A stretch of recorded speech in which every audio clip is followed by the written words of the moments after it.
Question है एक घन का पूर्ण पृष्ठ 150 है। देखिए बेसिक लेवल के क्वेश्चन का कलेक्शन है, तो जो बच्चे हाई लेवल के हैं तो वो अपना टाइम यहाँ नष्ट ना करें। हाँ, उनको अगर अपना कॉन्सेप्ट क्लियर करना है, बेसिक मजबूत करना है, कहीं ना कहीं उनकी बेसिक से वीक है, तो वो यहाँ टाइम दे सकते हैं। हो सकता है उन्हें कुछ लाभ मिल जाए, ठीक है। क्योंकि जब तक हमारी फाउंडेशन मजबूत नहीं होगी तो उस पर खड़ी मंजिल जो है गिर जाएगी, ठीक है।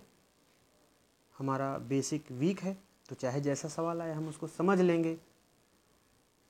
तो यहाँ पे हमारा पहला प्रश्न है, एक घन का संपूर्ण पृष्ठ 150 है। घन का संपूर्ण पृष्ठ बोलें या पूर्ण पृष्ठ बोलें, होता है 6 गुणे भुजा स्क्वायर, ठीक है। ये आपका घन का संपूर्ण पृष्ठ का फार्मूला हो गया और दे भी रखा है 150। तो दो वैल्यू अगर एक चीज़ को बताती हैं, वो फार्मूले के रूप में हो चाहे वैल्यू के रूप में हो, हम उसको बराबर कर देते हैं। जब वो बराबर हो जाएगी, ठीक है, तो यूनिट वैल्यू का मान निकल आएगा, वो यूनिट वैल्यू जो भी हो। तो जब हम 150 के बराबर करेंगे, 150 आपका घन का पूर्ण पृष्ठ है, संपूर्ण पृष्ठ है, ठीक है। संपूर्ण पृष्ठ पे हम अभी बात करेंगे। संपूर्ण पृष्ठ का फार्मूला होता है 6 गुणे भुजा स्क्वायर, और ये भुजा स्क्वायर फार्मूला वर्ग का भी होता है। इसका मतलब जो है 6 वर्ग होंगे घन में। तो अब ये फार्मूला हमने 150 के बराबर कर दिया। अब इसको जब हम कैंसिल करेंगे, 6 से काटेंगे, आपका 25 आ जाएगा। भुजा स्क्वायर 25, भुजा बराबर 5, और भुजा 5 आ गई। अब आपको घन का आयतन निकालना है, तो घन का आयतन भुजा क्यूब होता है। भुजा क्यूब, तो भुजा आपकी आई है 5, इसका क्यूब कर देंगे तो आंसर 125 आ जाएगा। घन हम देख लें, घन क्या होता है। घन एक बॉक्स की तरह होता है, एक आयताकार या एक घनाकार बॉक्स, संदूक, जिसमें 6 फलक होते हैं। एक होता है घन, एक होता है घनाभ। घन बनता है वर्ग से और घनाभ बनता है आयत से। ये वर्ग है, एक वर्ग हम इसके कोने पे बनाते हैं, जब हम इसको मिलाते हैं तो ये आपका घन बन जाता है, ठीक है। घन में लंबाई, चौड़ाई, ऊंचाई तीनों बराबर होती है, ठीक है। अब इसमें ये फलक देख रहे हैं, एक ऊपर है, एक नीचे है, और लेफ्ट राइट में है, ठीक है, और एक इधर है, एक उधर है। तो 6 फलक होते हैं। और एक फलक की अगर हम बात करें तो उसकी चारों भुजाएं बराबर होती हैं, क्योंकि वो वर्गाकार होती हैं। तो वर्ग का क्षेत्रफल जो है वो भुजा स्क्वायर होता है। तो इसकी एक सतह का क्षेत्रफल हो गया आपका भुजा स्क्वायर। अब ऐसे इसमें 6 सतहें हैं, तो 6 गुणे भुजा स्क्वायर हो जाएगा, क्योंकि 6 सतहें हैं तो एक सतह का क्षेत्रफल भुजा स्क्वायर हुआ, ए स्क्वायर हुआ। ए अगर भुजा मानते हैं तो ए स्क्वायर प्लस ए स्क्वायर प्लस ए स्क्वायर, ऐसे 6 बार हम ए स्क्वायर लिखेंगे तो आपका टोटल 6 ए स्क्वायर। मतलब घन का जो संपूर्ण पृष्ठ है, जितना भी पृष्ठ बाहर से दिख रहा है वो 6 फलक के रूप में दिख रहा है, तो वो सब क्या है, आपका संपूर्ण पृष्ठ है। इसीलिए संपूर्ण पृष्ठ या पूर्ण पृष्ठ का फार्मूला 6 स्क्वायर होता है। और इसमें 150 दिया है, हमने 6 स्क्वायर को 150 के बराबर कर दिया, ठीक है, और भुजा निकल आई।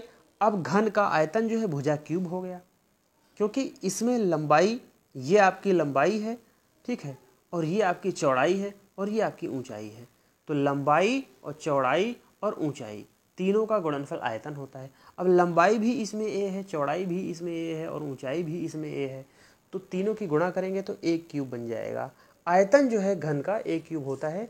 भुजा अगर दे रखी है तो आपको केवल क्यूब करना है। तो यहाँ से भुजा जो है आपकी आई थी 5, घन का आयतन निकालने के लिए आपने 5 का क्यूब कर दिया, तो घन का आयतन निकल गया, ठीक है। दूसरा सवाल है हमारा, दो घनों का घनफल दिया हुआ है। दो घनों का घनफल दिया हुआ है, घनफल या आयतन। घन मतलब क्यूब, क्यूब करने पर जो रिजल्ट आए उसी को घनफल बोलेंगे।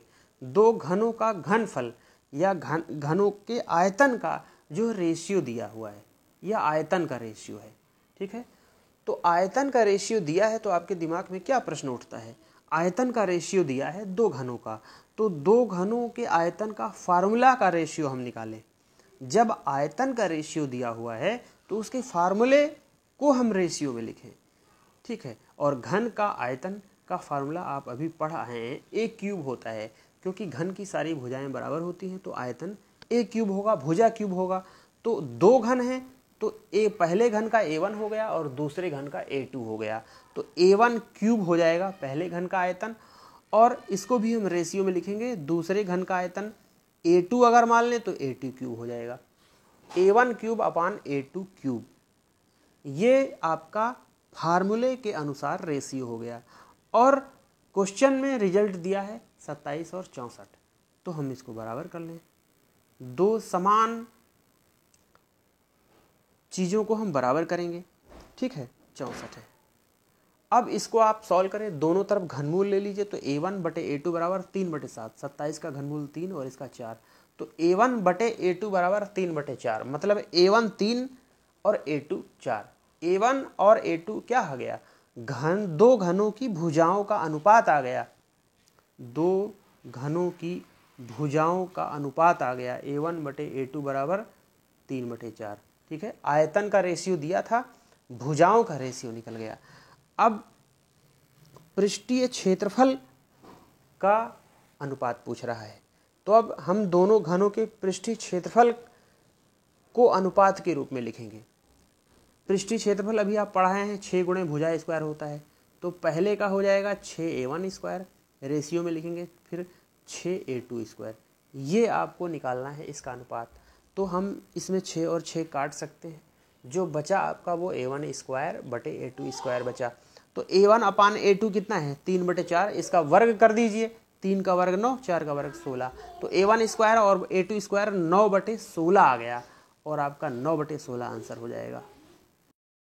अब नया सवाल हमारे सामने आता है, किसी घन के विकर्ण की लंबाई।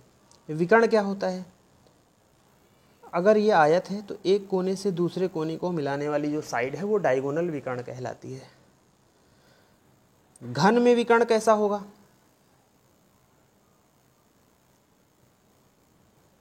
एक कोने से दूसरे कोने को मिलाने वाली साइड जो है विकर्ण कहलाती है, और घन का जो विकर्ण है वो √3 टाइम होता है भुजा का।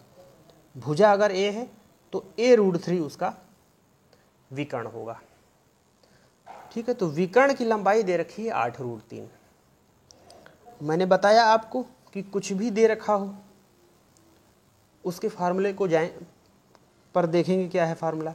विकर्ण 8√3 दे रखा है, घन का विकर्ण का फार्मूला क्या होता है, A√3।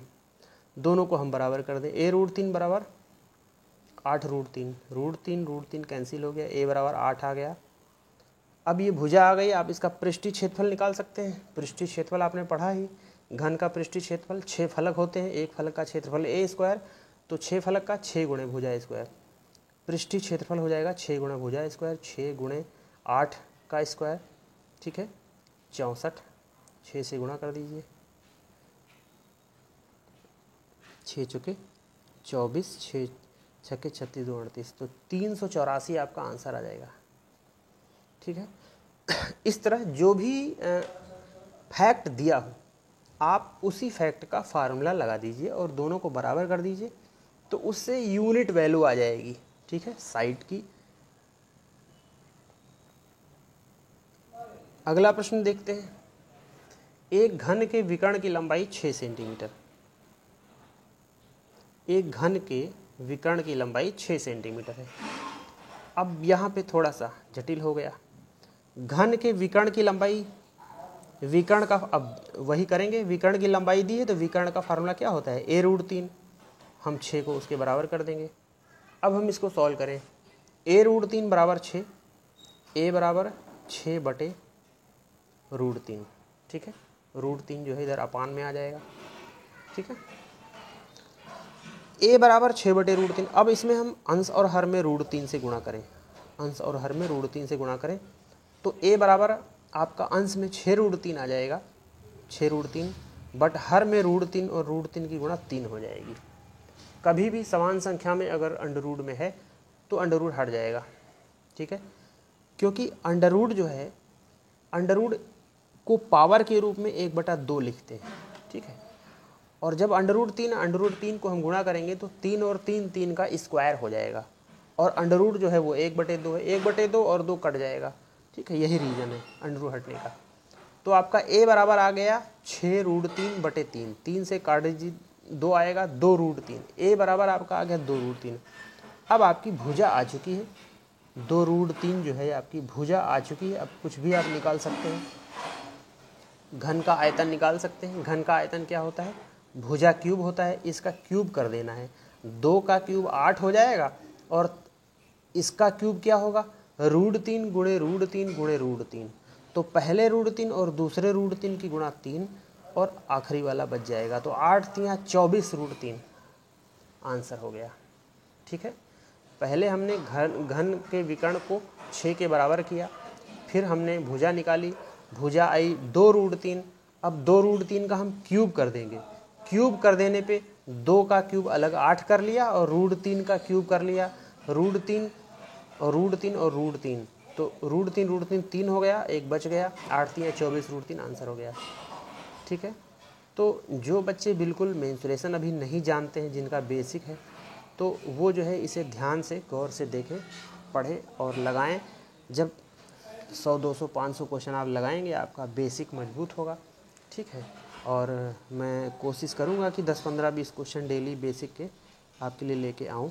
इसी टाइम जो है लगभग 8 9 बजे के करीब मैं प्रोवाइड कराऊंगा, वीडियो बना के अपलोड कर दूंगा। लाइव तो नहीं हो पाएगा, जब होगा तब देखा जाएगा। तो बेसिक जिनको तैयार करना है वो शाम को डेली वीडियो देख सकते हैं। अगला क्वेश्चन है, यदि 2 घनों के आयतनों में 27 और 1 का अनुपात है, ये आयतन का रेशियो दिया हुआ है। जब आयतन का रेशियो दिया हुआ है तो आप अब थोड़ा माइंड लगाएं, क्योंकि लिखने में टाइम वेस्ट होगा। ठीक है, तो थोड़ा सा अगर आप दिमाग लगाएंगे तो ओरल आ जाएगा। जब आयतन का रेशियो दे रखा है तो उसका फार्मूला 2 घन है यहाँ पे, तभी 2 घनों के आयतनों का रेशियो दे रखा है। तो 2 घनों के आयतनों का फार्मूला रेशियो में रखें। घन का आयतन होता क्या है, घन का आयतन होता है भुजा क्यूब। 2 घन है तो एक घन को अगर हम a मानते हैं, उसकी भुजा, दूसरे को पहले वाले को a1 मानते हैं, दूसरे को a2 मानते हैं, तो पहले घन का आयतन a1 क्यूब हो जाएगा, दूसरे घन का a2 क्यूब हो जाएगा। ठीक है, तो a1 क्यूब बटे a2 क्यूब बराबर 27/1, क्योंकि a1 क्यूब बटे a2 क्यूब जो है वो आयतन का रेशियो है, और इधर क्वेश्चन में दे भी रखा है आयतन के रेशियो। दोनों को बराबर कर देंगे। अब क्यूब है, जब क्यूब हो तो दोनों पक्षों में हम घनमूल ले लेंगे। क्यूब का उल्टा घनमूल होता है। अगर हमें क्यूब हटाना है तो घनमूल लेंगे, अगर हमें वर्ग हटाना है, स्क्वायर हटाना है, तो वर्गमूल लेंगे।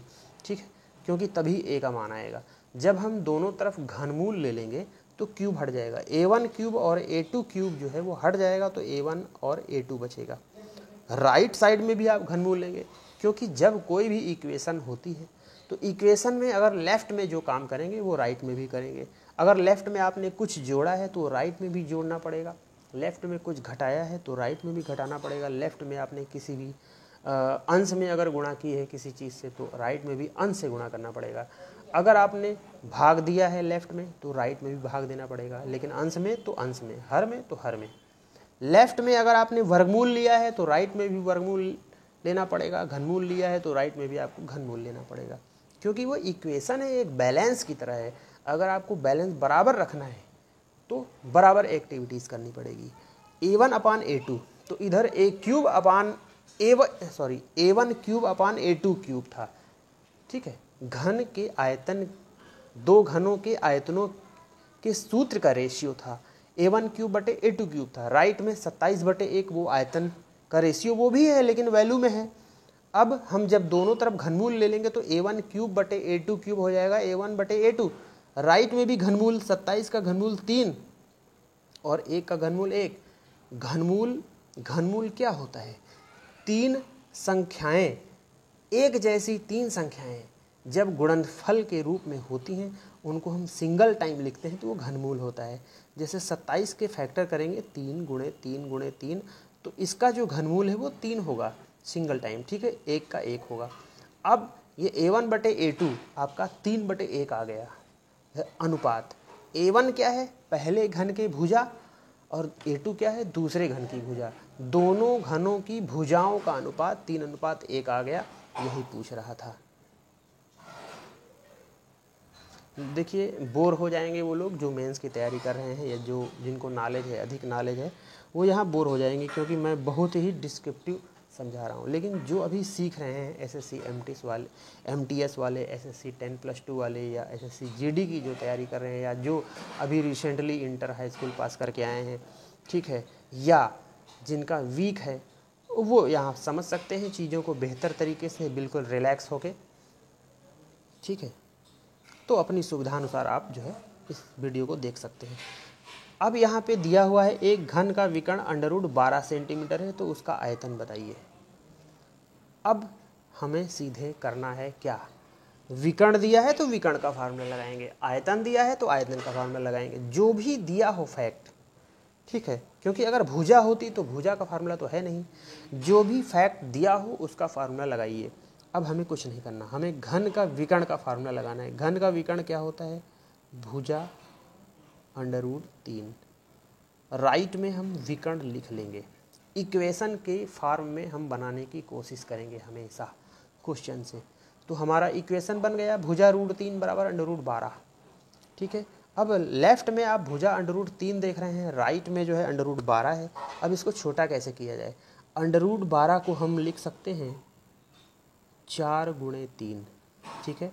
4 तो बाहर आ जाएगा क्योंकि 4 का वर्गमूल 2 हो गया, 3 बाहर नहीं आएगा क्योंकि 3 का वर्गमूल नहीं निकल सकता पूर्णांक में। तो √12 कन्वर्ट हो गया 2√3 में, तो भुजा √3 बराबर आपका 2√3 है। √3 और √3 कैंसिल हो गया, भुजा आप देख रहे हैं 2 आ गई, भुजा 2 आ गई। आयतन पूछ रहा है, आयतन घन का आयतन, घन का आयतन क्या है, अभी आप पहले पढ़ चुके हैं, घन का आयतन होता है भुजा क्यूब। भुजा आपकी 2 आ चुकी है, 2 का क्यूब कर दीजिए। किसी भी संख्या का क्यूब करना का मतलब होता है उसी संख्या की 3 बार आपस में गुणा करना, 2 × 2 × 2, 2 की 3 से गुणा मत कर देना। 2 के क्यूब का मतलब 2 की 3 बार आपस में गुणा, 2 की पावर 4 का मतलब 2 की आपस में 4 बार गुणा। तो यहाँ पे 8 आपका आंसर आ गया, 8 घन सेंटीमीटर।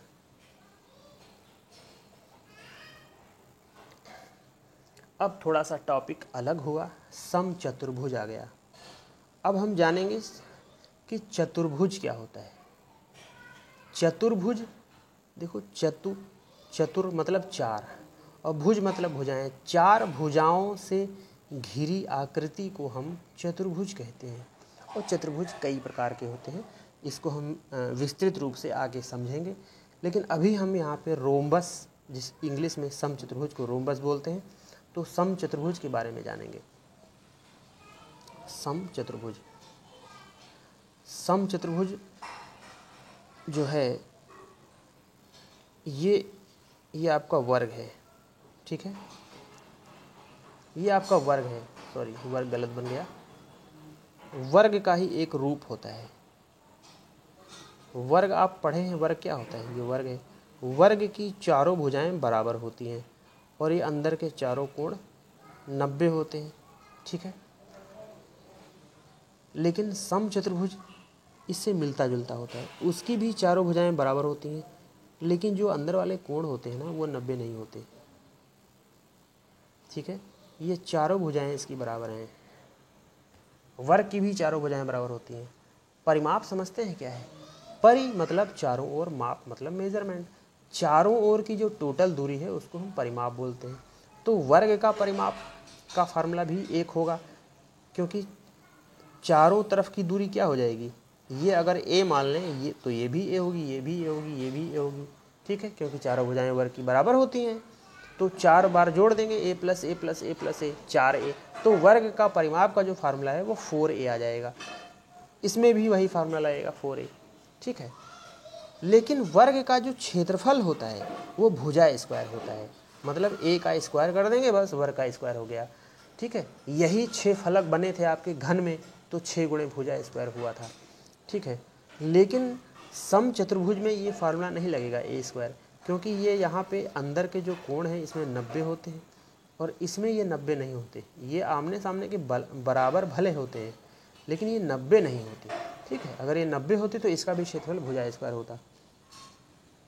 इसमें एक खास बात होती है, समचतुर्भुज पे सवाल आता ही आता है, चाहे एसएससी सीजीएल हो, एमटीएस हो, ठीक है, संभावना बहुत रहती है, बस थोड़ा सा चेंज हो जाता है, ठीक है।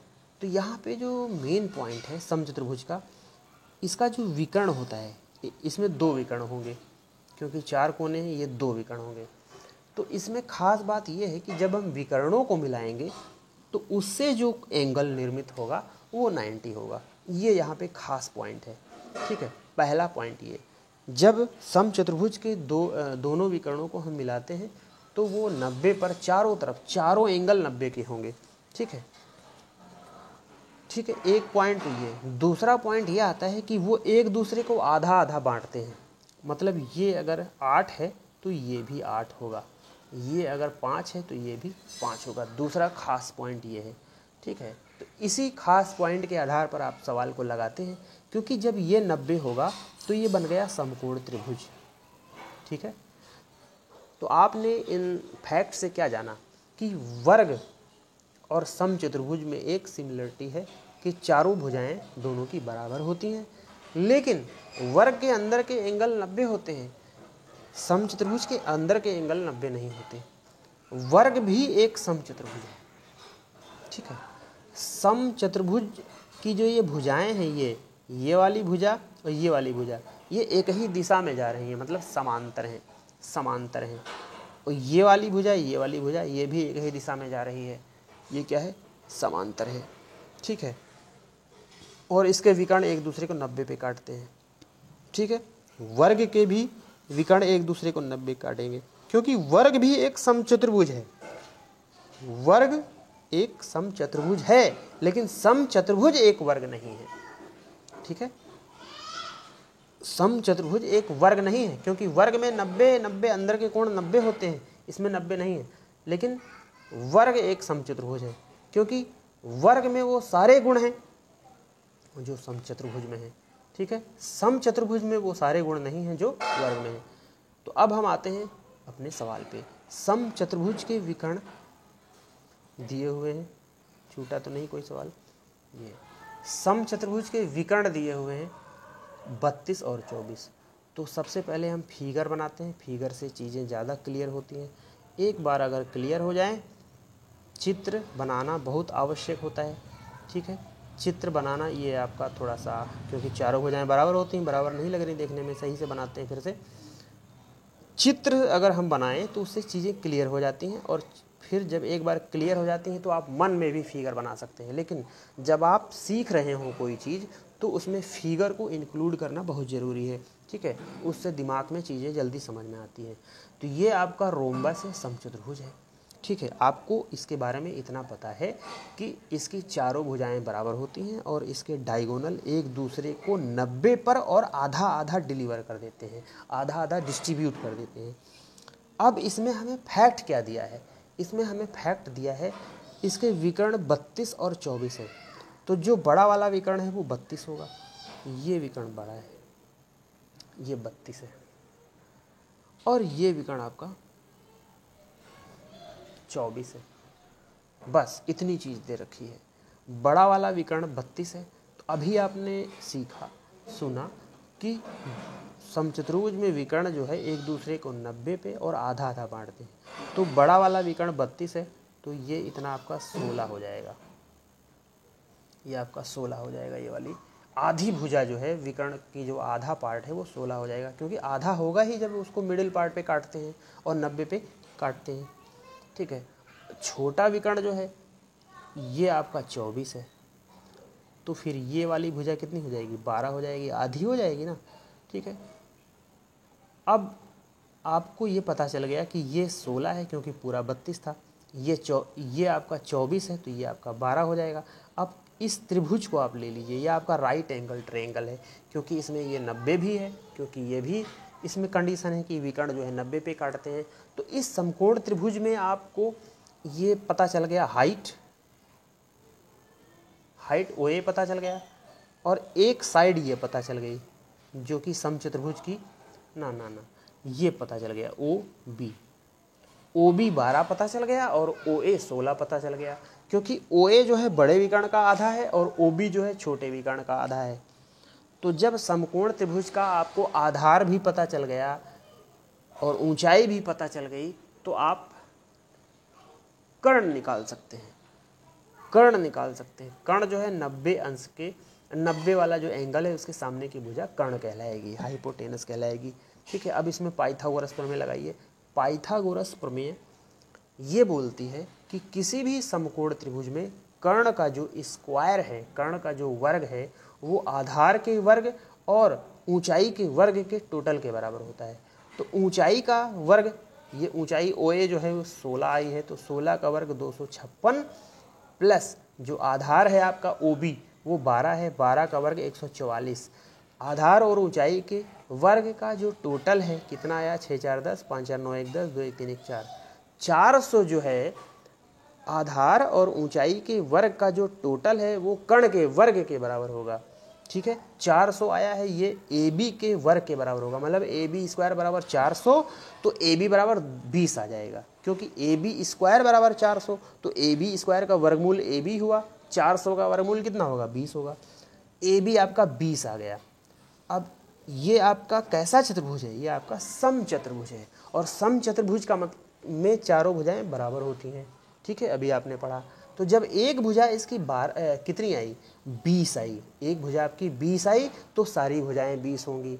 और आपको निकालना है समचतुर्भुज का परिमाप, चारों तरफ की दूरी, तो 20 20 20 20 मतलब 80 सेंटीमीटर आपका आंसर हो गया।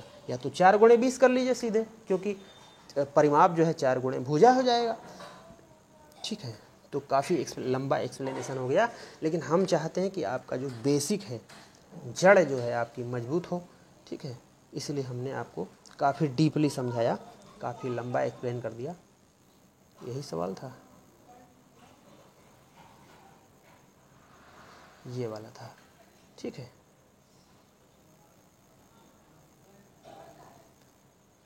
ये आपका एक और सवाल उसी तरह आ गया, तो ये सवाल आप घर से लगाएंगे। ठीक है, इसमें भी विकर्ण दिए हुए हैं 24 और 10, 24 का आधा 12 हो जाएगा और 10 का आधा 5 हो जाएगा, तो 12 और 5 जो है ये आपकी त्रिभुज की दो भुजाएं हो जाएंगी। कर्ण निकाल लीजिएगा, जो कर्ण निकलेगा वो आपका समचतुर्भुज की भुजा हो जाएगी, फिर 4 से गुणा कर दीजिएगा, परिमाप निकल आएगा।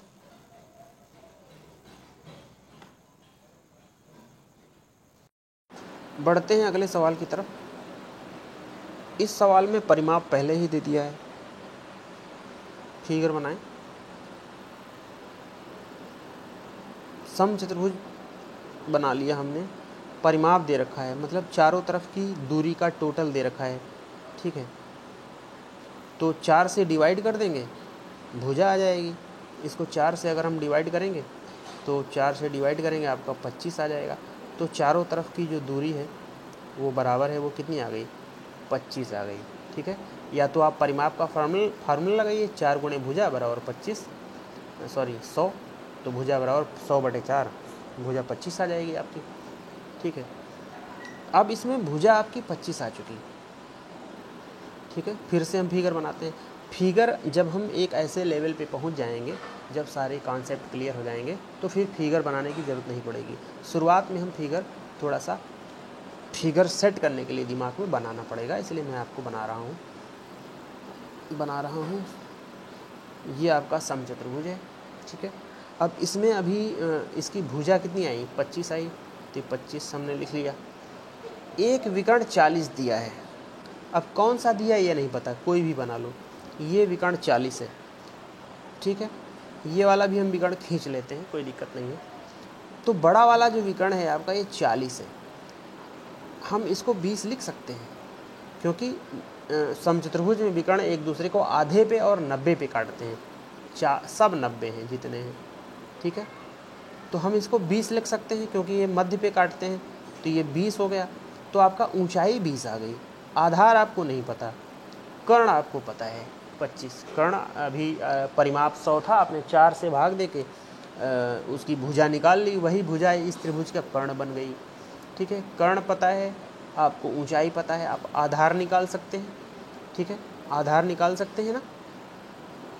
तो अब वही पाइथागोरस प्रमेय लगाइए, कर्ण का स्क्वायर, 90 के सामने वाली भुजा कर्ण कहलाएगी, 25 का स्क्वायर ठीक है, कर्ण का स्क्वायर बराबर ऊंचाई का स्क्वायर और प्लस ये आधार जो है, अगर इसको आप x मान लें तो x का स्क्वायर हो जाएगा 625। ये 20 का स्क्वायर लेफ्ट में आएगा 400 हो जाएगा और -400 हो जाएगा बराबर x स्क्वायर। अब इसमें से माइनस करेंगे तो 225 आएगा बराबर x का स्क्वायर। इधर x को स्क्वायर का वर्गमूल लेंगे x, तो इधर भी वर्गमूल ले लेंगे 15। x बराबर 15 आ गया, मतलब ये जो आपका आधार आ गया 15 आ गया, तो पूरा कितना हो जाएगा 30। और ये पूरा है क्या, विकर्ण है। तो पहला विकर्ण आपका 40 था और दूसरा विकर्ण आपका कितना आ गया, 30 आ गया, 30 आ गया। अब आपसे पूछा क्या है, आपसे पूछा है क्षेत्रफल, क्षेत्रफल पूछा है। तो समचतुर्भुज का क्षेत्रफल का फार्मूला होता है d1 d2/2। d1 क्या है, डायगोनल है, विकर्ण है, ठीक है। d1 पहला विकर्ण है और d2 दूसरा विकर्ण है, दोनों के गुणनफल का जो आधा है वो क्षेत्रफल होता है। तो d1 जो है आपका 40 दिया था और d2 आपने अभी निकाला 15 आया था, दूना कर दिया था 30, तो आपका दूसरा विकर्ण 30 आया, दोनों के गुणनफल का आधा, ठीक है। 600 आपका आंसर आ गया 30 × 20। तो इस तरह समचतुर्भुज से संबंधित बहुत से सवाल हैं। आप अपनी बुक्स में, जो भी आपके पास बुक्स हैं, आप उसमें देखें समचतुर्भुज के सवाल, ठीक है, और उसको लगाएं, प्रैक्टिस करें। जो भी मैं पढ़ा रहा हूं उससे रिलेटेड आप जो भी सवाल मिल रहे हैं उनको लगाएं। जो अगर सवाल नहीं लग रहे हैं तो आप हमें चित्र भेज सकते हैं। ये हमारा व्हाट्सअप नंबर है 82 99 21 60 21। इस नंबर पे आप कोई भी इमेज भेज सकते हैं, जो भी जिस टॉपिक का नहीं लग रहा है, लेकिन खासकर जो मैं पढ़ा रहा हूँ उसकी प्रायोरिटी ज़्यादा है। 82 99 21 60 21 पे मैं उसी क्वेश्चन की वीडियो बना के आपको प्रोवाइड करा दूंगा, ठीक है। ये लग गया हमारा। ये सवाल आता है, समचतुर्भुज का क्षेत्रफल 216 दिया हुआ है। क्षेत्रफल पहले दे दिया है और विकर्ण की लंबाई पहले दे दिए, ठीक है। अब हमने आपको बताया था कि जब भी कुछ दिया हो सीधे वही फार्मूला लगा दो, ठीक है। कुछ समझ में ना आ रहा हो, जो भी दिया हो उसका फार्मूला लगा दीजिए। तो समचतुर्भुज का क्षेत्रफल दिया है 216, आप सीधे उसका फार्मूला लगा दीजिए। फार्मूला क्या होता है, d1 d2/2। दोनों विकर्णों के गुणनफल का आधा जो है ये दिया हुआ है 216 दिया हुआ है। आपने सीधे फार्मूला लगाया d1 d2/2 बराबर 216। अब दिया है विकर्ण की लंबाई, इधर फिगर भी बना लीजिए, समचतुर्भुज का फिगर हमने बना लिया, ठीक है।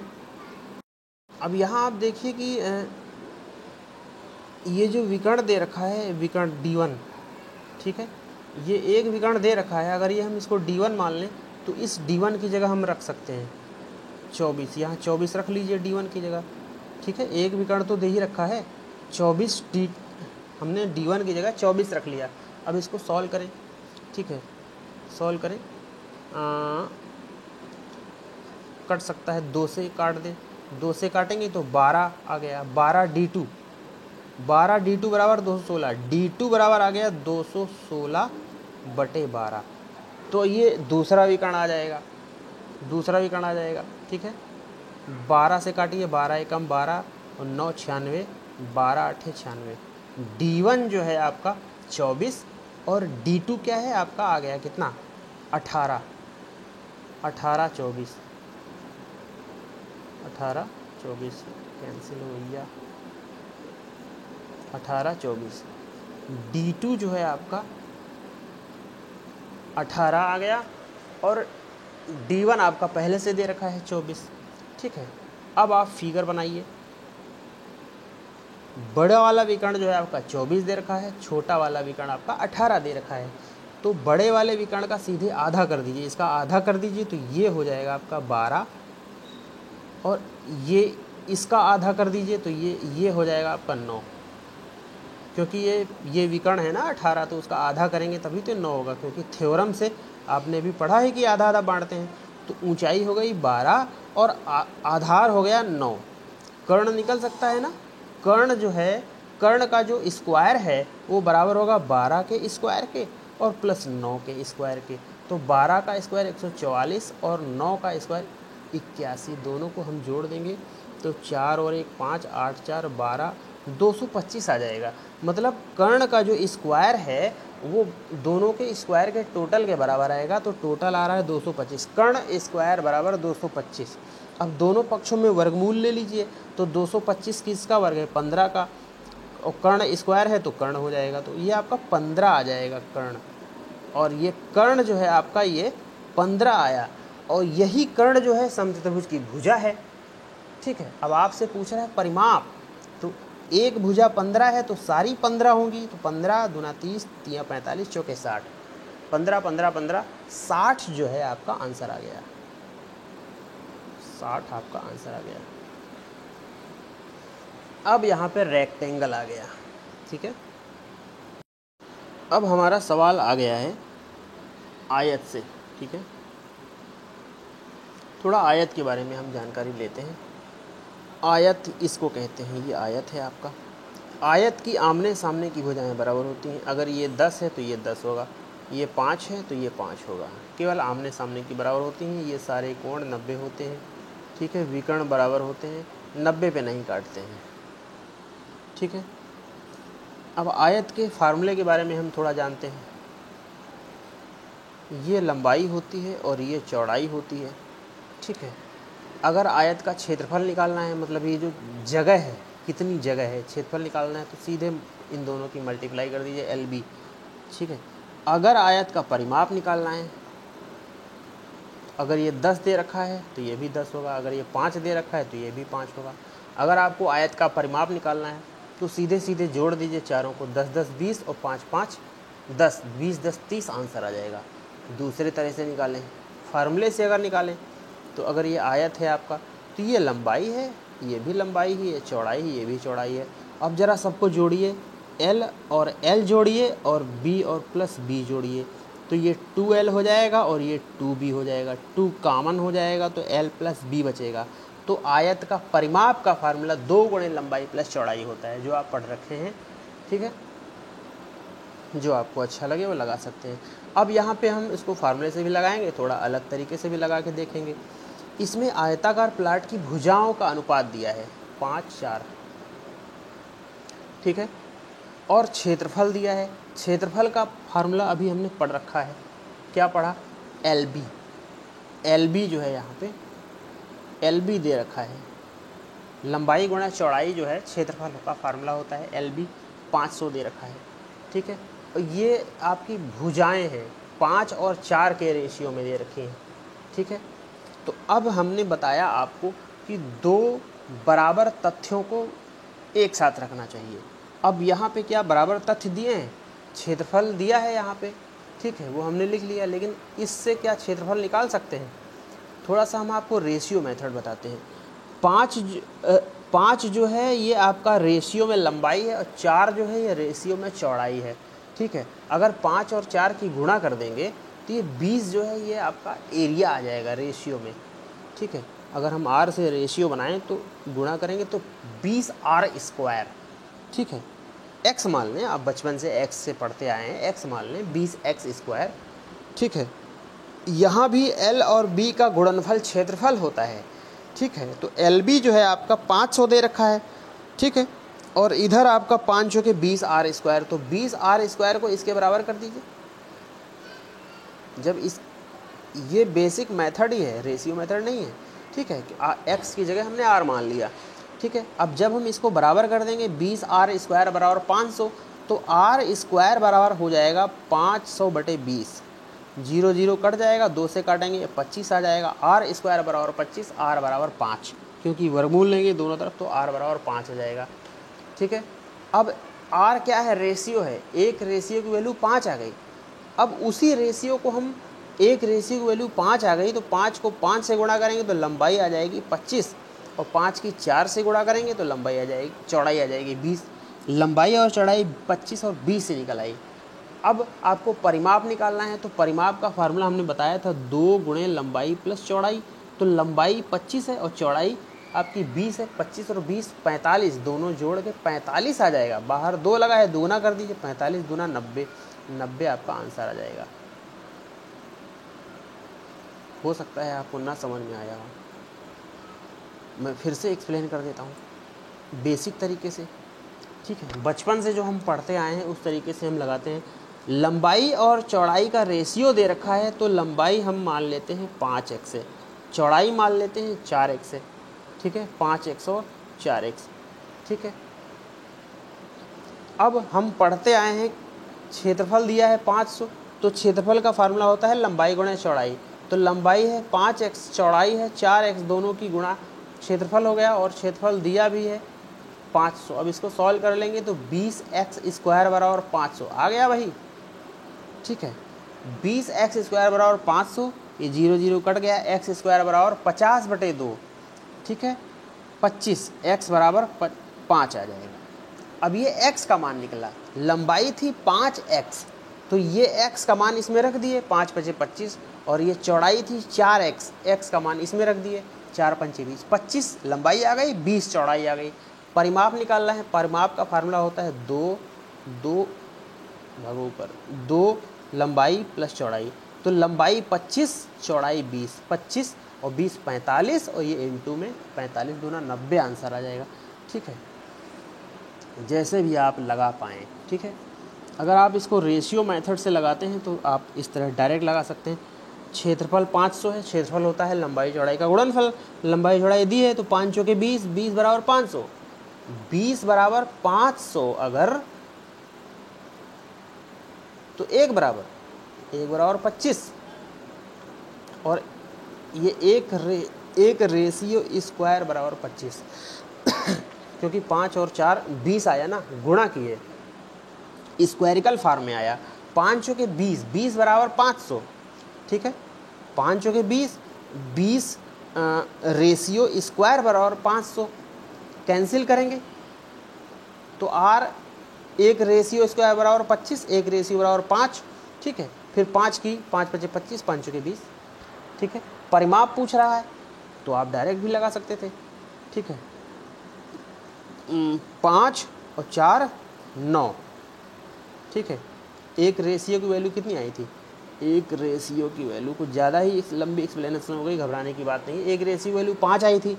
अब परिमाप निकालना था, तो परिमाप का फार्मूला क्या होता है, लंबाई प्लस चौड़ाई गुणे 2। लंबाई 5 रेशियो, चौड़ाई 4 रेशियो, 5 4 9, और इंटू में 2 भी तो होगा, 9 दूना 18, और एक रेशियो की वैल्यू 5 थी, 18 5 90 आपका आ जाएगा।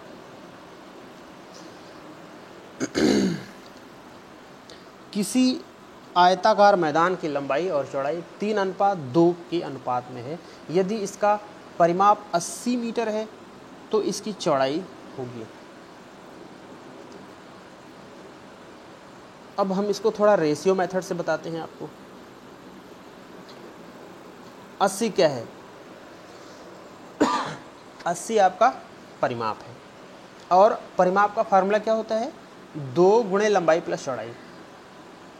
लंबाई प्लस चौड़ाई टोटल है लंबाई चौड़ाई का, और इंटू में 2 लग जाता है। तो सबसे पहले अगर हमें 2 से भाग दे दें, ये 80 क्या है, 80 जो है लंबाई प्लस चौड़ाई का दुगना है। तो अगर हम इसको 2 से भाग दे दें तो ये केवल बचेगा लंबाई प्लस चौड़ाई में, ये केवल लंबाई प्लस चौड़ाई बचा अगर हम 2 से भाग दे दें, ठीक है, ठीक है। अब 3 और 2 आपका लंबाई चौड़ाई का रेशियो है, तो 3 और 2 कितना हुआ, 5 हुआ। 5 बराबर 40 कर दें, क्योंकि 40 भी लंबाई चौड़ाई का टोटल है, और 3 और 2 भी लंबाई चौड़ाई का टोटल है, रेशियो में है। 5 3 और 2 5 रेशियो बराबर 40 हो गया, ठीक है। 5 रेशियो बराबर 40 हो गया, एक रेशियो बराबर 8 हो गया। चौड़ाई पूछ रहा था तो 8 दूना 16 आपकी चौड़ाई आ गई, और 8 अगर लंबाई पूछता तो 8 3 24 आपकी लंबाई आ जाती, ठीक है। बेसिक मेथड से लगाना चाहें तो उससे भी लगा सकते हैं। परिमाप दिया है 80, तो आप लंबाई को मान लें 3x, चौड़ाई को मान लें 2x, फिर परिमाप का सीधे फार्मूला लगा दें, 2 ब्रैकेट में l + b बराबर 80 आपका परिमाप है, उसको बराबर कर दें, 2 से काट दें, वही है, बस थोड़ा सा अंतर है। फिर l में 3x रख दें और b में 2x रख दें, जोड़ के x का मान निकाल लें। जब x का मान आ जाएगा फिर यहाँ x की वैल्यू रख के 3 से गुणा कर दें, लंबाई निकल आएगी, और यहाँ x की वैल्यू रख के 2 से गुणा कर दें, चौड़ाई निकल आएगी। जैसे आप निकालना चाहें, रूप अलग अलग हैं लेकिन मेथड एक ही है, थोड़ा सा समझने का हेर फेर है। यहाँ भी जो है आयत से रिलेटेड प्रश्न है, इसको भी हम थोड़ा सा रेशियो मेथड से लगाते हैं, बहुत आसान है। किसी आयत की लंबाई, बहुत अच्छा सवाल है, किसी आयत की लंबाई और उसकी परिमाप में अनुपात दिया है। देखिए अभी तक लंबाई और चौड़ाई का रेशियो दिया रहता था, लेकिन अब यहाँ पे लंबाई और परिमाप का रेशियो दिया हुआ है। थोड़ी सी बुद्धि के घोड़े दौड़ाइए। ये किसका रेशियो है? ये लंबाई का रेशियो है। और ये किसका रेशियो है? ये चौड़ाई, ये 16 जो है ये परिमाप का रेशियो है। ठीक है, तो अगर परिमाप का फार्मूला क्या होता है? लंबाई प्लस चौड़ाई का दुगना। तो अगर हम दुगना जो है वो 2 हटा दें, 2 टाइम, मतलब 2 से भाग दे दें, तो इसको जब हम 2 से भाग दे देंगे तो ये 8 बचेगा। मतलब ये लंबाई का रेशियो 5 और प्लस 8 जो है ये किसका रेशियो है? ये लंबाई और प्लस चौड़ाई का है, और ये केवल लंबाई का है। बात समझ में आई? ठीक है, अब लंबाई का रेशियो 5 है। अब इस 8 में से हम 5 निकाल दें तो चौड़ाई का रेशियो क्या बचेगा? 3 ही तो बचेगा। तो लंबाई चौड़ाई का अनुपात क्या हो गया? 5 और 3 का हो गया। बात आई समझ में? फिर से देख लेते हैं। ये आपका लंबाई का रेशियो है, 16 जो है आपका चौड़ाई का रेशियो है। अगर 16 को हम 2 से भाग दे दें, क्योंकि परिमाप है ये, सॉरी चौड़ाई का रेशियो नहीं है 16, परिमाप का रेशियो है, तो 16 को अगर हम 2 से भाग दे दें, 5 तो लंबाई का रेशियो है ही,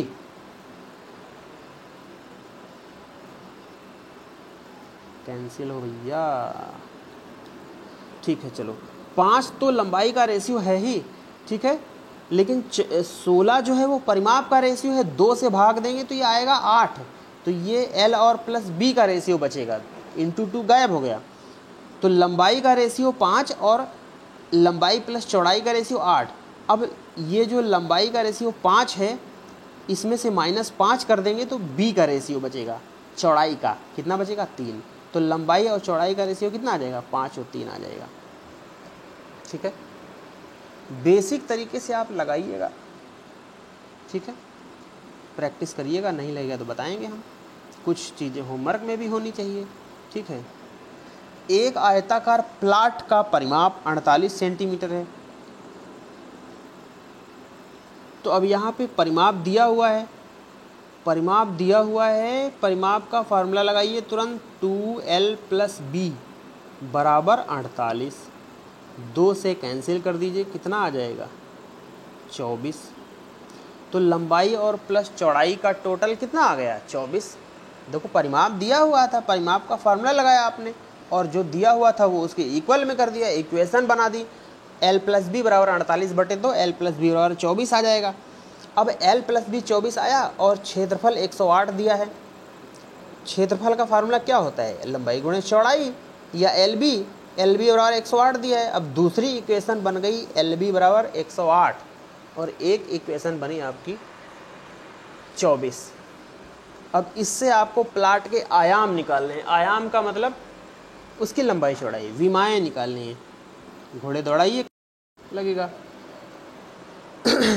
तो यहाँ पे 2 तरीके, देखो 2 इक्वेशन तैयार हैं आपके सामने। आपको दिया था परिमाप दिया था 48, तो आपने परिमाप का फार्मूला लगाया, 48 के बराबर कर दिया, तो 2 से कट गया।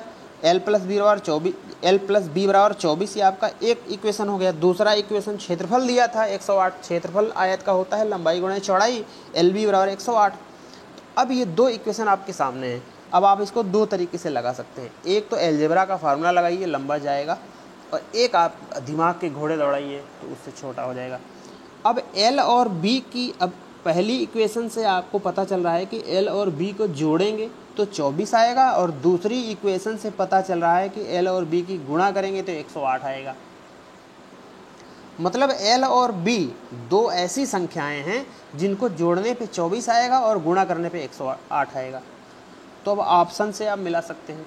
ऐसी 2 संख्याएं कौन सी हैं जिनको जोड़ेंगे 24 आए? अब ऑप्शन में देखिए, पहला ऑप्शन 36 और 3 है, 36 और 3 को जोड़ेंगे 39 आएगा।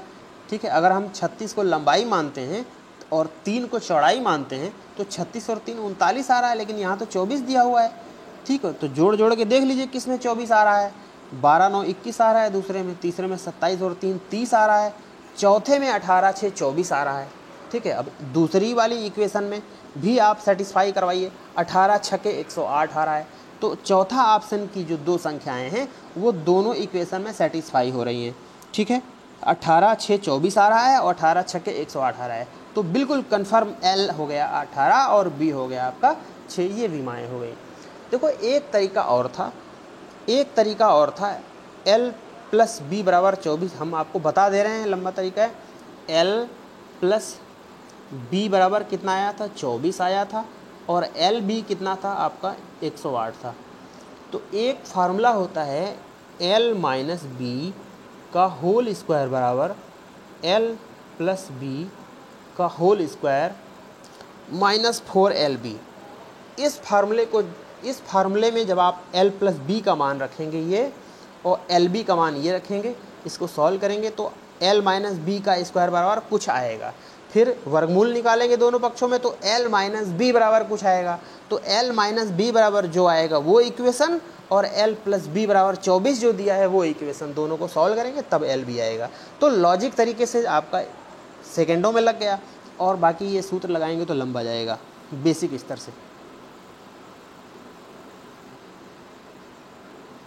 ये इस टाइप का सवाल अभी आप पीछे लगा चुके हैं, ये होमवर्क में है आपके लिए। ठीक है, हिंट थोड़ी दे रहा हूँ। अब इसमें देखिए ये आपका लंबाई का रेशियो है या आपका परिमाप का रेशियो है। मैंने आपको बताया कि परिमाप जो है लंबाई चौड़ाई के योगफल का दुगना होता है, तो आप इसको 2 से भाग दे दीजिए। 5 तो लंबाई का रेशियो है, ठीक है, ये लंबाई का रेशियो है, और 18 परिमाप का रेशियो है। लेकिन जब आप इसको 2 से भाग दे देंगे तो जो इंटू 2 लगा हुआ है l प्लस बी में वो हट जाएगा। ये आपका लंबाई और प्लस चौड़ाई का रेशियो आ जाएगा। जो 9 आएगा ये लंबाई प्लस चौड़ाई का रेशियो आएगा। ठीक है, अब इसमें l की जगह ये 5 रख सकते हैं, क्योंकि लंबाई का रेशियो 5 दे रखा है। जब 5 इसमें रखेंगे तो 5 प्लस बी बराबर 9। ठीक है, 5 माइनस कर देंगे 4 आ जाएगा, तो चौड़ाई का रेशियो 4 आ जाएगा। मैंने लगा ही दिया, 5 और 4 आपका आंसर आ जाएगा। ये सवाल इम्पॉर्टेंट है और लॉजिक वाला है। ठीक है, तो इसको थोड़ा सा ध्यान से देखने की ज़रूरत है। फिर सवाल है आपका, एक आयत का परिमाप और उसकी लंबाई क्रमशः इतना इतना है। ठीक है, परिमाप दे रखा है 40, लंबाई दे रखी है 12। सीधे इसको 2 से भाग दे दीजिए 40 को। जब 40 को 2 से भाग दे देंगे तो ये बन जाएगा l प्लस बी का टोटल। ठीक है, और ये आपका 12 क्या है, चौड़ाई दी है। सीधे यहाँ b की जगह 12 रख दीजिए, 12 फिर राइट में आएगा, 20 में माइनस हो जाएगा, l आपका आ जाएगा। ठीक है, यही ना, ना ना ना ना 1 मिनट, सही लग रहा था, बस चौड़ाई की बजाय लंबाई में रखना था। परिमाप दे रखा है 40, ठीक है, और ये आपकी लंबाई दे रखी है। ठीक है, तो परिमाप का फार्मूला होता है 2 ब्रैकेट में, ऊपर होइए, 2 ब्रैकेट में l प्लस बी। तो लंबाई, अरे यार, लंबाई प्लस चौड़ाई का टोटल का दूना होता है। तो 40 को जब आप इस 2 से भाग दे देंगे तो 2 कैंसिल हो जाएगा, तो 40 को 2 से भाग देंगे 20 आ जाएगा। तो ये 20 जो है ये l प्लस बी का टोटल है, और l आपका 12 दे रखा है, इसमें से 12 निकाल दो, जो बचेगा वो चौड़ाई हो जाएगी। तो दोस्तों ये बेसिक क्वेश्चन है, जिनको अपना बेसिक मजबूत करना है उनको डेली जो है कुछ क्वेश्चन मैं बताऊंगा, और हो सकता है किसी दिन मिस हो जाए तो आप मुझे रिमाइंड करा सकते हैं। ठीक है, बेसिक सवाल या हार्ड लेवल के भी सवाल आप मुझे उस नंबर पे भेज सकते हैं, मैं उसका सलूशन आपको प्रोवाइड करा दूंगा वीडियो के रूप में। अब इसमें जो है किसी आयत की लंबाई और चौड़ाई में 3 और 2 का अनुपात है, परिमाप 20 दिया है, क्षेत्रफल बताना है। तो अब इसमें जो है 3 और 2 किसका रेशियो है, 3 और 2 लंबाई चौड़ाई का रेशियो है। ठीक है, और परिमाप दे रखा है, तो सीधे 3 और 2 जोड़ दो, 5 हुआ, लंबाई चौड़ाई का टोटल 5 हुआ, दूना कर दो तो 5 दूना 10 हुआ। अब ये किसका रेशियो है? ये परिमाप का रेशियो है। बात आई समझ में? 3 और 2 लंबाई चौड़ाई का रेशियो था, 3 और 2 को जोड़ दिया, जोड़ के 2 से हमने दूना कर दिया, तो ये आपका परिमाप निकल आया 10 रेशियो, परिमाप का 10 रेशियो बन गया। जो और हमें परिमाप दिया भी था 20, ठीक है, काट देंगे तो एक रेशियो की वैल्यू 2 आ गई। एक रेशियो की वैल्यू कितनी आ गई? 2 आ गई, ठीक है। जब एक रेशियो की वैल्यू 2 आ गई तो 2 से गुणा कर दीजिए, 3 में 2 से गुणा कर दीजिए, 3 दूना 6 लंबाई हो गई, और 2 से 2 में गुणा कर दीजिए, 2 दूना 4 चौड़ाई हो गई, 6 चौके 24 आंसर हो गया, ठीक है। कहीं भी कन्फ्यूजन हो मैं फिर से बता सकता हूँ, आप फिर से ये मेरी ही इमेज का सवाल मुझे भेज सकते हैं। यदि 2 गोलों के सतह का क्षेत्रफल, ये आपका तो गोला आ गया, ठीक है, एक चूड़ी की तरह होता है, वो वृत्त है जो केवल एक तरफ से गोल होता है, ठीक है, जो केवल एक तरफ से गोल होता है वो आपका वृत्त है, जिसमें ये रेडियस होती है, जिसका क्षेत्रफल होता है पाई आर स्क्वायर, ठीक है। और एक गोला होता है, एक गोला होता है जो चारों तरफ से गोल होता है, और उसका इसमें 4 से गुणा कर देंगे, 4 पाई आर स्क्वायर उसका हो जाएगा क्षेत्रफल, चारों तरफ से गोल होता है, ठीक है।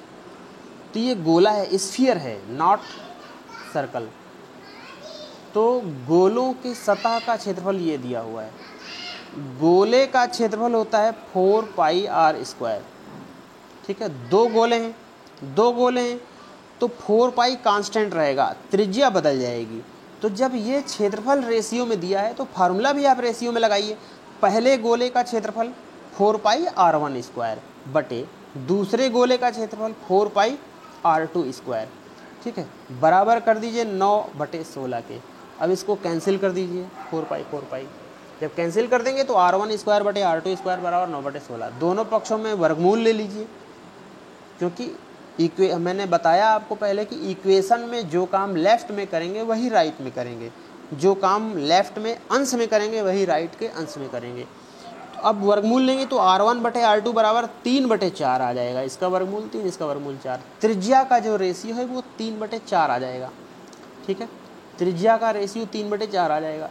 आयतन पूछ रहा है तो गोले का जो आयतन होता है वो 4/3 पाई r क्यूब होता है, ठीक है।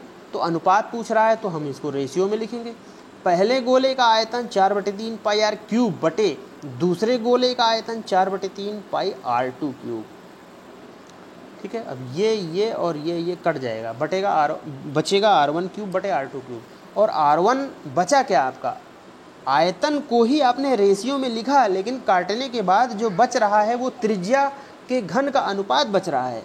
और त्रिज्या के घन का अनुपात जब बचा तो अभी आपने क्या निकाला था? जस्ट पहले आपने निकाला था, ये सतह का क्षेत्रफल था 4 पाई r1 स्क्वायर 4 पाई r2 स्क्वायर बराबर 9/16। जब आपने किया था तो 4 पाई कट गया था, फिर दोनों पक्षों में वर्गमूल लिया था तो r1 बटे r2 बराबर 3/16 आया था, वही यहाँ रख दीजिए, 3 का क्यूब हो जाएगा। और ये आपका 4 जो आया था 3/4 आया था ना, तो यहाँ 4 रख दीजिए, 4 का क्यूब मतलब 27, और नीचे आ जाएगा 64, 27 64,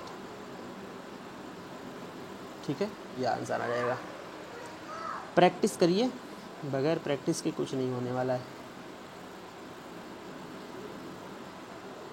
यदि एक गोलक का आयतन संख्यात्मक रूप से उसके पृष्ठीय क्षेत्रफल के बराबर हो, ये जो गोला है इसका अंदर का जो खाली जगह है उसका जो संख्या, देखो आयतन अलग चीज़ है और क्षेत्रफल अलग चीज़ है, क्योंकि क्षेत्रफल में केवल लंबाई और चौड़ाई का गुणनफल रहता है, लेकिन आयतन जो है वो ऊंचाई भी कवर करता है, ठीक है।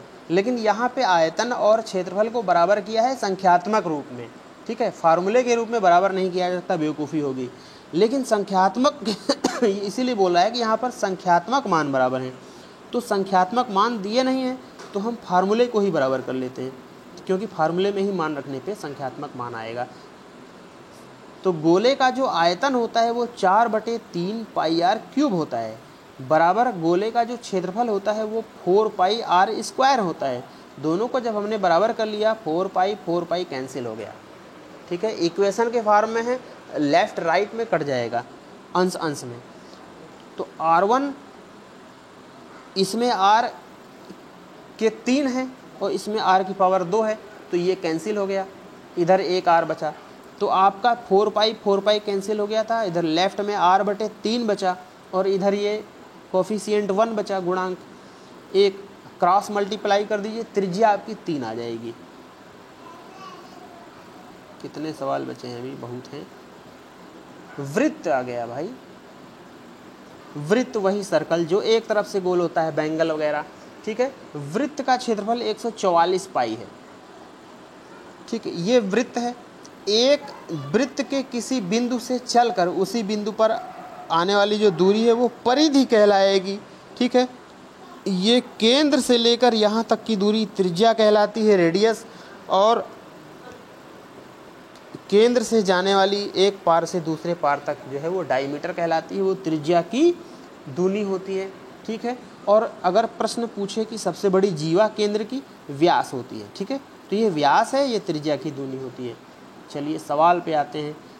किसी वृत्त का क्षेत्रफल 144 पाई है, तो वृत्त का जो त्रिज्या है r होता है और वृत्त का जो क्षेत्रफल होता है वो पाई r स्क्वायर होता है।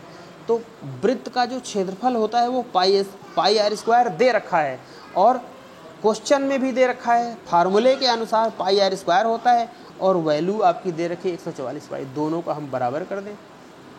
जब बराबर कर देंगे पाई और पाई कैंसिल हो जाएगा, r स्क्वायर बराबर बचेगा 144।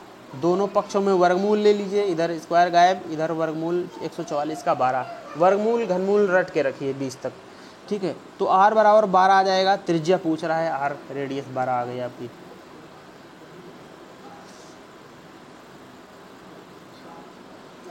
लास्ट क्वेश्चन आपका, ठीक है।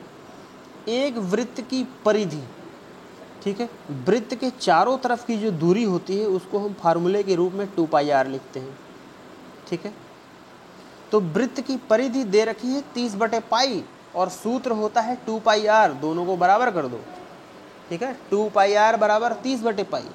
वृत्त की परिधि क्वेश्चन में दे रखी है 30/पाई और वृत्त की परिधि का फार्मूला होता है 2 पाई r। दोनों को बराबर कर दीजिए। थोड़ा सही से लिखते हैं। वृत्त की परिधि होती है 2 पाई r, बराबर दिया है 30/पाई। दोनों एक ही चीज़ है, बराबर कर दिए। अब हम इसको सॉल्व कर लेंगे। अब देखिए पूछता क्या है, वृत्त का व्यास पूछ रहा है। व्यास क्या होता है? व्यास त्रिज्या का दूना होता है। व्यास त्रिज्या का दूना होता है। तो लेफ्ट में देखें आप, त्रिज्या का दूना मतलब 2r। ये 2r अगर हम मिला दें, ये दोनों मिला के क्या हो गया? व्यास हो गया। व्यास को डायमीटर लिखते हैं, d लिख लें। इस 2r को हम d लिख ले रहे हैं डायरेक्ट। d पाई, पाई को हम इधर नीचे भेज दें। d बराबर 30/पाई, पाई स्क्वायर आ जाएगा। आंसर आ जाएगा आपका 30/पाई स्क्वायर। अब हमने इसको नीचे कैसे भेजा, थोड़ा इसका थ्योरम समझते हैं। अगर लिखा हुआ है a/b बराबर c/d, ठीक है, तो क्रॉस मल्टीप्लाई मैंने आपको बताया। तो क्रॉस मल्टीप्लाई में या तो क्रॉस मल्टीप्लाई कर दीजिए या आप उसको ट्रांसफ़र कर सकते हैं। क्रॉस मल्टीप्लाई गुणा में क्रॉस मल्टीप्लाई आप इसको ऐसे कर दीजिए AD और ये आपका BC, ठीक है। या अगर लिखा हुआ है a/b बराबर c/d, तो आप a को सीधे यहाँ ट्रांसफ़र कर सकते हैं। तो इधर बचेगा 1/b बराबर c/ad, ठीक है। b को इधर ट्रांसफ़र कर सकते हैं, b को इधर ऊपर ट्रांसफ़र कर सकते हैं। तो a बराबर bc/d लिख सकते हैं। आप c को नीचे ट्रांसफ़र कर सकते हैं। तो आप लिखेंगे a/c बराबर 1/d। आप d को यहाँ ट्रांसफ़र कर सकते हैं, यहाँ पे। तो हो जाएगा AD/b बराबर c, ठीक है। बात समझ में? क्रॉस मल्टीप्लाई में या तो गुणा कर लीजिए, लेफ्ट राइट लिख लीजिए, या तो क्रॉस में आप किसी को भी ऐसे ट्रांसफ़र कर सकते हैं। इधर से ऊपर से अगर राइट में ट्रांसफ़र कर रहे हैं तो नीचे जाएगा, ठीक है। नीचे से ऊपर ट्रांसफ़र, राइट में ट्रांसफ़र कर रहे हैं तो ऊपर जाएगा, ठीक है। ये बहुत सी चीज़ें हैं, कैलकुलेशन है, धीरे धीरे समझ में आती हैं। तो दोस्तों आज के एपिसोड में इतना ही। मुझे पूरी उम्मीद है कि मेरा बताया हुआ आपके कुछ काम आ सकेगा। ठीक है, आपको जो भी सवाल अटकते हैं इस टॉपिक से रिलेटेड 8299216021 पे आप अपने क्वेश्चन भेज सकते हैं। मैं पूरी कोशिश करूँगा उसका सलूशन देने की। वीडियो अच्छी लगती है तो आप शेयर कर सकते हैं। धन्यवाद।